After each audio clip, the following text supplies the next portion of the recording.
Jadi ini adalah suatu tes di mana darah dialiri secara langsung dengan menggunakan tusukan pada api.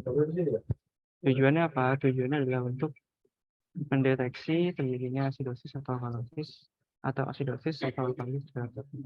dan untuk memantau kadar gas darah selama pasien memiliki penyakit apa.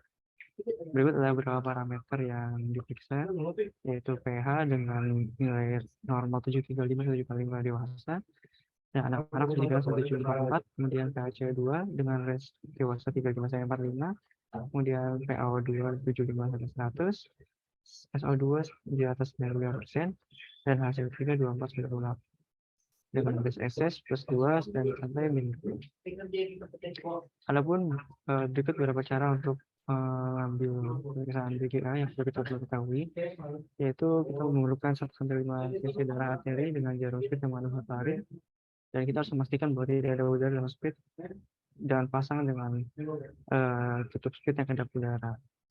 Kemudian disimpan di dalam kantong ARS, sebaiknya segera dibawa ke laboratorium untuk menimbulkan adanya aktivitas metabolik yang dapat mengganggu hasil pemeriksaan. Kemudian yang perlu diperhatikan juga adalah perlu dicatat apakah pasien menerima oksigen atau tidak, kemudian berapakah aliran oksigennya, kemudian suhu tubuh pasien berapa, dan apakah pasien mengonsumsi obat-obatan seperti aspirin atau sejenis ini.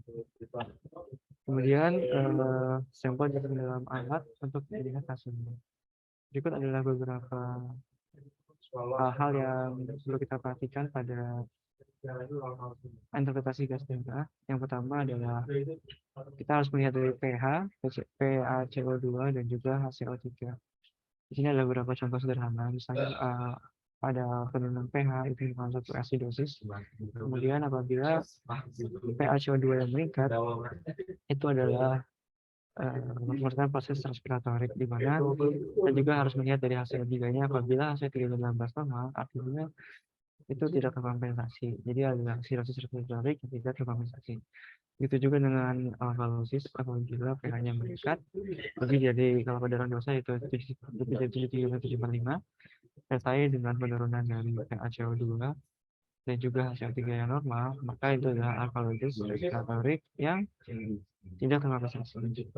Begitu juga dengan apabila pH-nya menurun, yang pada level ketiga ini sertai dengan HCO3 yang menurun, maka itu adalah asidosis metabolik tanpa kompensasi.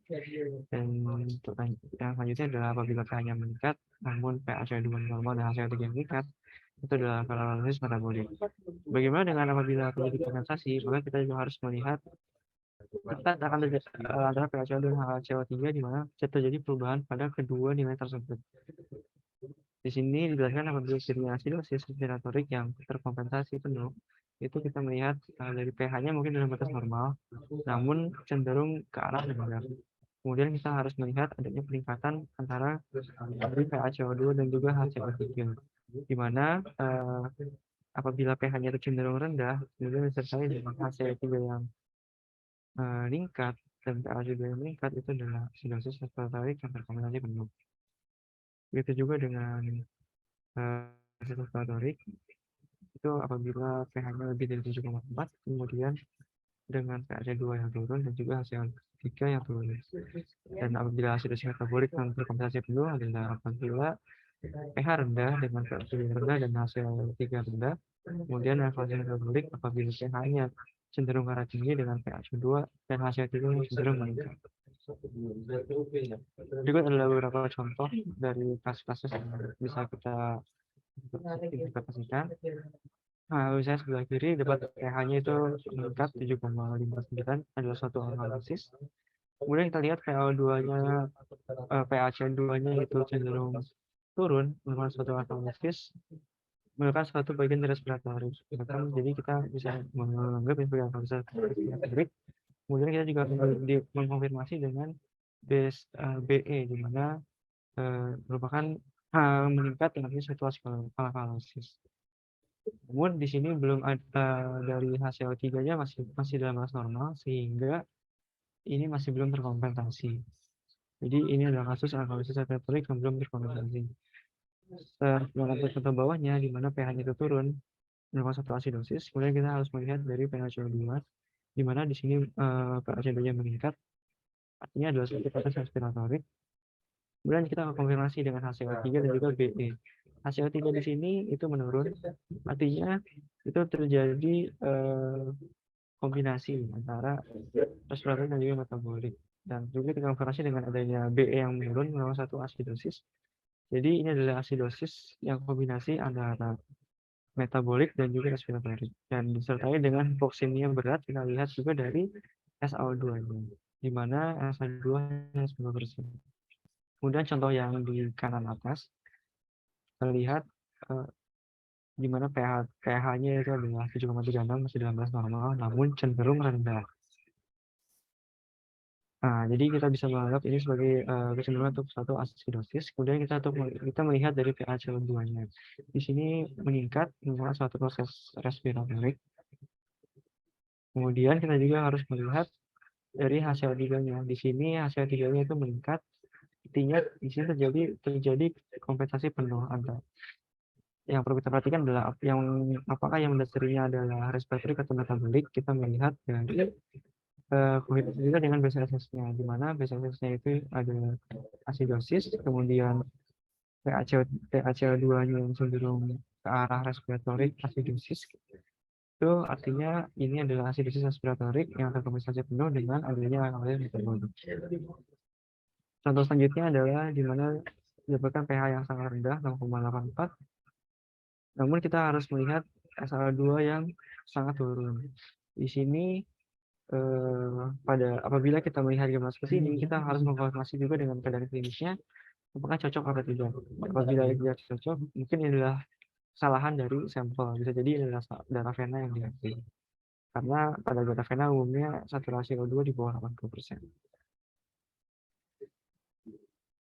Selanjutnya contoh lainnya, ini adalah contoh alkalosis di mana pH-nya meningkat, kemudian di mana PaCO2 masih dalam batas normal, kemudian HCO3-nya itu meningkat. Jadi ini satu alkalosis metabolik, karena PaCO2-nya tidak ada perubahan, maka ini tidak jadi kompensasi, sehingga pada kasus ini merupakan satu alkalosis metabolik yang belum terkompensasi.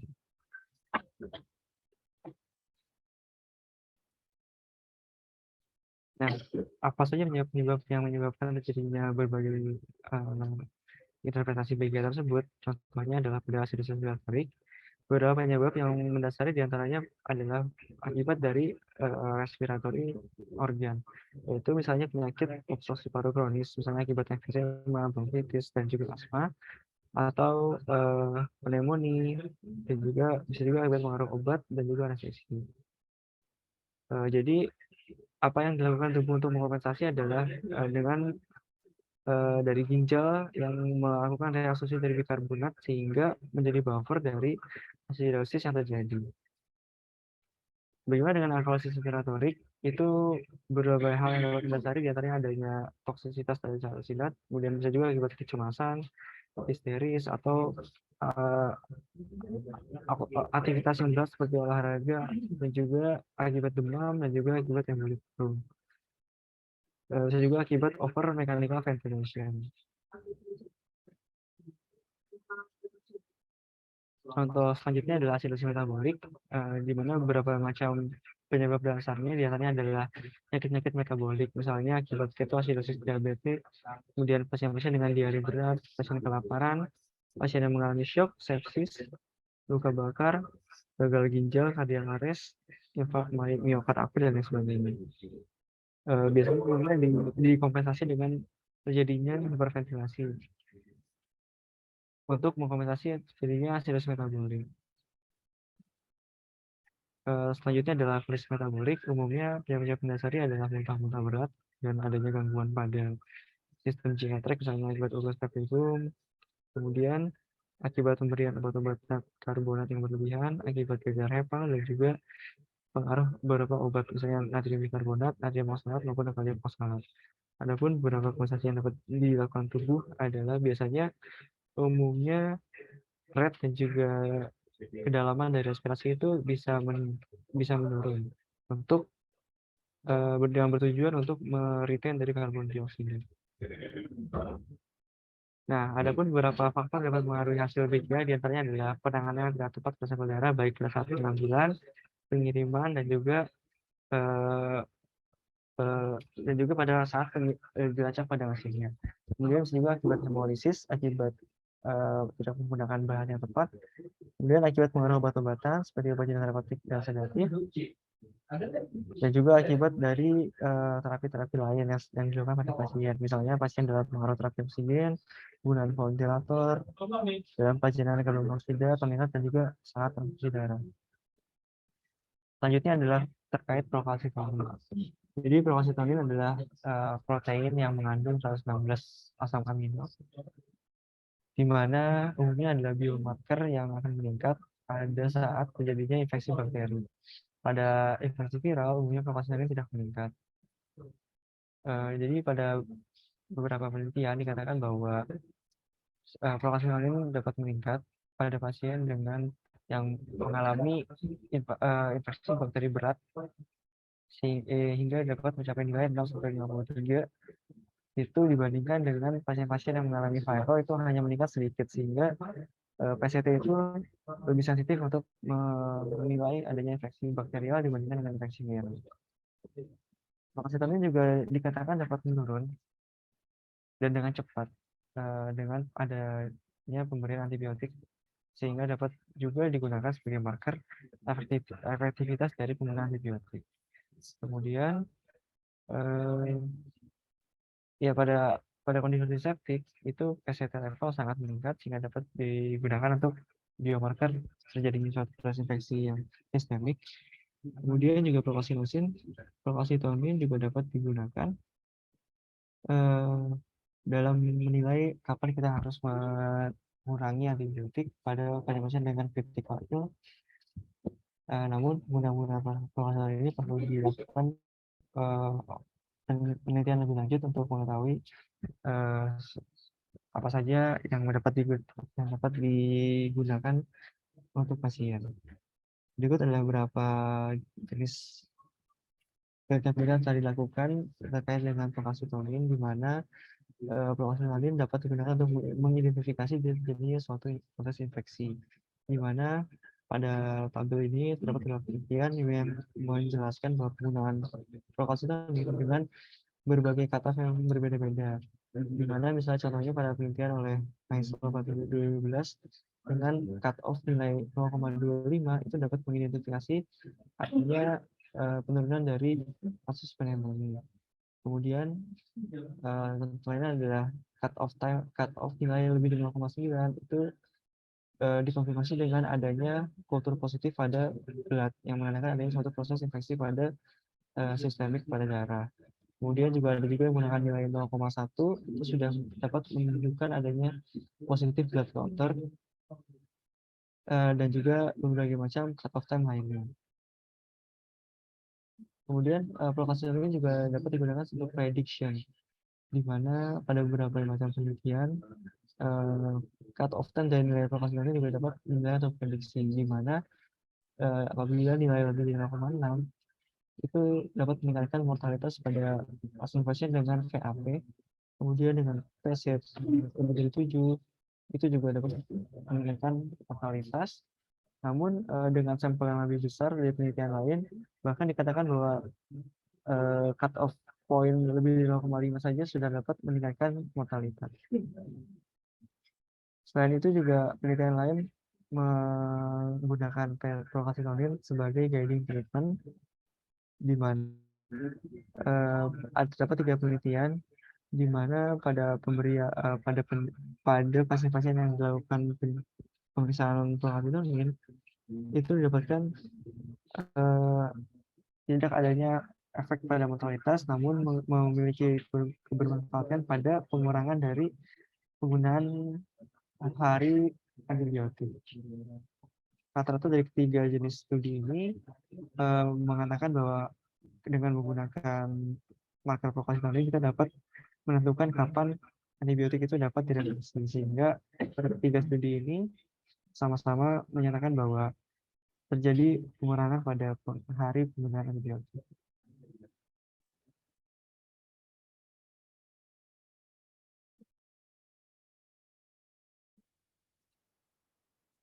Nah, adapun pada laboratorium rumah sakit tersebut itu terdapat beberapa cut off point nilai dari penguasaan dengan macam interpretasinya. Di sini di mana apabila di bawah 0,05 itu merupakan kadar normal, kemudian apabila 0,05 sampai 0,5 menandakan ada suatu lokal infeksi, kemudian 0,5 sampai 2 menandakan adanya infeksi yang sistemik, kemudian dari 2 sampai 10 merupakan adanya suatu sepsis yang berat, dan apabila penguasaan lebih dari 10 itu merupakan shock sepsis. Selanjutnya adalah CRP atau C-reactive protein.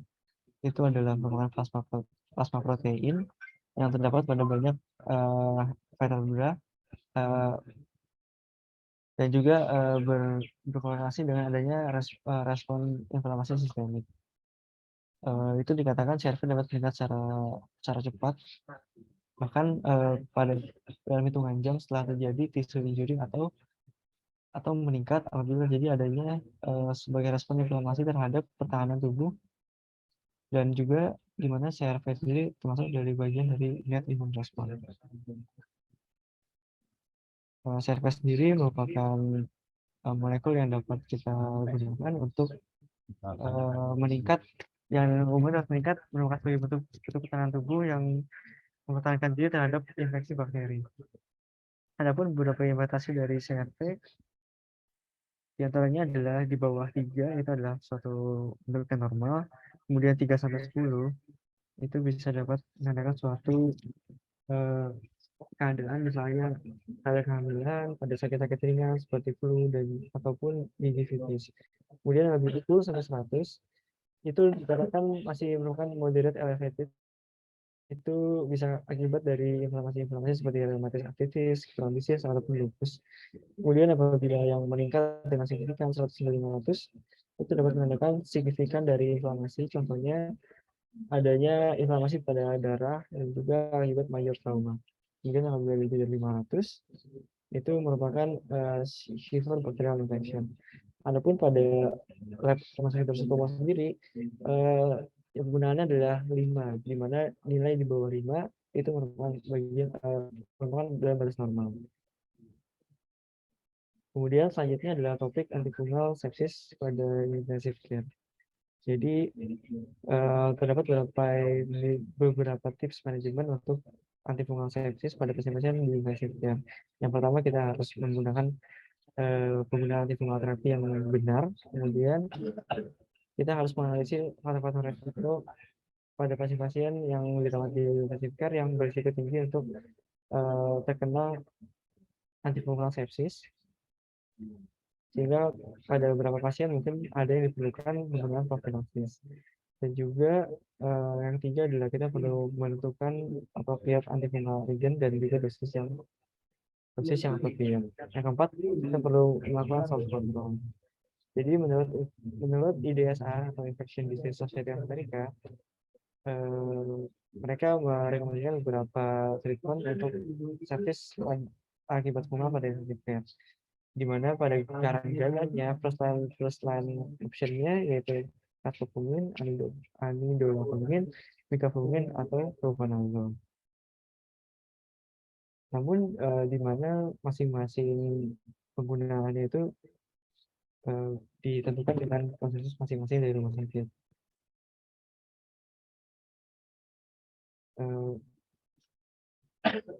Pada zaman dahulu apotericin B itu sering digunakan untuk terapi pada sepsis pada fungal intensive care sebelum ditemukan adanya fluconazole. Walaupun dapat juga digunakan kombinasi terapi yang dapat digunakan untuk untuk mengobati infeksi sepsis pada intensive care. Pada konsensus dari IDSA itu yang sering digunakan adalah kombinasi dari apotericin B dan flucytosine yang dapat digunakan pada beberapa infeksi, contohnya pada infeksi Candida meningitis, endocarditis, dan juga endocarditis.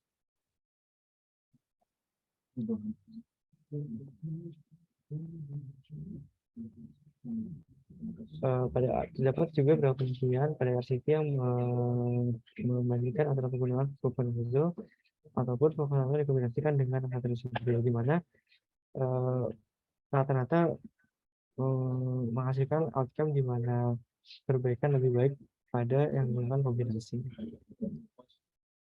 untuk bagaimana dengan durasi dari penggunaan obat-obatan tersebut, dari guideline dari biasanya rata-rata merupakan suatu konsensus yang yang ditentukan untuk menentukan kapan waktu penggunaan durasi dari penggunaan antifungal ini. Di mana pada IDSA guideline-nya yang direkomendasikan adalah 2 minggu. Terutama pada pasien infeksi Candida yang sudah masuk ke bloodstream itu dibutuhkan waktu 2 minggu. Namun pada beberapa kasus dapat dilakukan durasi dengan lebih panjang, terutama pada pasien-pasien dengan persisten Candida atau disertai dengan infeksi yang lebih berat, misalnya adanya infeksi otak, ada infeksi tulang, dan juga endokarditis, dan juga akibat prostatik atau joint infection. Nah, kemudian pada jumlah ini dikatakan bahwa kita perlu melakukan deeskalasi atau tapering off dari obat-obat antifungal anti injeksi yang intravena. Kita perlu dikonversi ke step down ke oral terapi, di mana dikatakan bahwa yang direkomendasikan adalah selama 10 hari. Jadi setelah 10 hari menggunakan intravena terapi, biasanya di step down ke oral terapi, biasanya menggunakan fluconazole atau fluconazole. Yang terakhir adalah terkait source control. Jadi kita juga perlu melakukan source control terhadap dari mana sumber-sumber dari fungal tersebut. Yang paling sering dari current IDSA guideline, jadi direkomendasikan untuk melepas semua intravascular catheter yang terutama yang sudah terkonfirmasi positif dari fungal patogen. Yang paling sering adalah dari urinary catheter, dan bisa juga melalui bloodstream, misalnya melalui intracranial catheter. Selanjutnya adalah contoh dari fungal infeksi dari central nervous system. Ya, yang pertama adalah Cryptococcus. Itu yang paling sering adalah jenis Cryptococcal meningitis, ada pasiennya dengan imunokompromis pada pasien dengan HIV, dan juga jenis selanjutnya adalah akibat Cryptococcoma, namun ini lebih jarang. Selanjutnya adalah jenis Candidiasis, merupakan salah satu jenis Candidiasis yang sering infeksi fungal yang sering pada CNS, namun lebih jarang dan jarang didapatkan pada pasien-pasien yang sehat. Yang paling sering adalah dari Candidiasis albicans. Beberapa jenis yang dapat jenis-jenis infeksinya yaitu Candida meningitis, kemudian akibat parenchymal infeksi dapat membentuk suatu abses, namun sangat jarang kasusnya. Kemudian bisa juga akibat ventricular suppression, di mana pada kasus tersebut infeksi jamur yang sering terlibat adalah jenis dari Candida. Selanjutnya adalah Aspergillus yang sering juga berasosiasi dengan adanya abses cerebri, terutama pada pasien-pasien dengan pasien yang menggunakan transplantasi organ. Kemudian selanjutnya adalah jenis coccidiomicosis dan juga mucormycosis. Pada kasus ini lebih jarang didapatkan pada infeksi pada CNS. Adapun untuk manajemennya, jadi antifungal contohnya yang kita bahas ini adalah lokal CNS yang sering didapatkan pada pasien-pasien dengan imunokompromis. Antifungal agen yang direkomendasikan adalah menggunakan antifungal, di mana bisa menggunakan amphotericin B injeksi dengan dosis 0,7 mg/kg dan dapat juga ditambahkan dengan fluconazole 100 mg per kilogram berat badan terbagi dalam 4 dosis sehari. Di mana dikatakan bahwa penggunaan antifungal treatment ini dapat menunjukkan lebih dari 2 minggu, terutama apabila pasien memiliki fungsi renal yang baik. Dan pada sebagian besar kasus pasien-pasien dengan Cryptococcal CNS, terutama yang mengalami imunokompromis, pengobatan umumnya sukses dilakukan setelah melewati 6 minggu. Adapun pada pasien-pasien dengan Cryptococcal CNS, setelah melakukan pengobatan lebih dari 2 minggu, perlu dilakukan lumbar puncture untuk melihat dari clearance dari organisme jamur pada CNS ini. Apabila dapatkan positif CNS kultur lebih dari pada saat setelah lebih dari 2 minggu dari terapi, itu akan mengalami dari fitur kekambuhan dan juga resepsi dengan pecah menjadi buruk. Itu juga, namun apabila CSF-nya kultur dari alpha itu negatif setelah 2 minggu treatment, maka itu akan menentukan fitur kekampuhan yang lebih rendah dan juga relasinya dengan outcome yang mungkin lebih baik. Oke, sekian presentasi dari saya. Terima kasih. Assalamualaikum warahmatullahi wabarakatuh.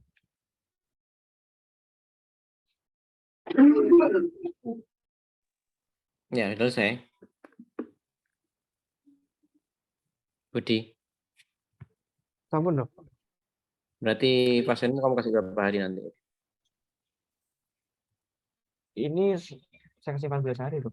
14 hari. Pulangnya 10 hari oral bisa enggak? 10 hari. Jadi kalau dilihat oralnya pun bisa oral. Habis 14 hari ya. IV, kemudian change oral 10 hari ya. Saya 10 hari. Totalnya 24 hari ya.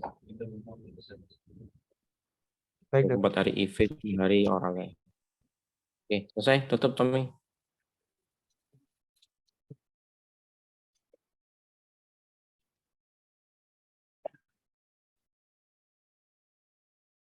Yang terima kasih atas presentasinya bagi Dr. Riki dan Dr. Budi.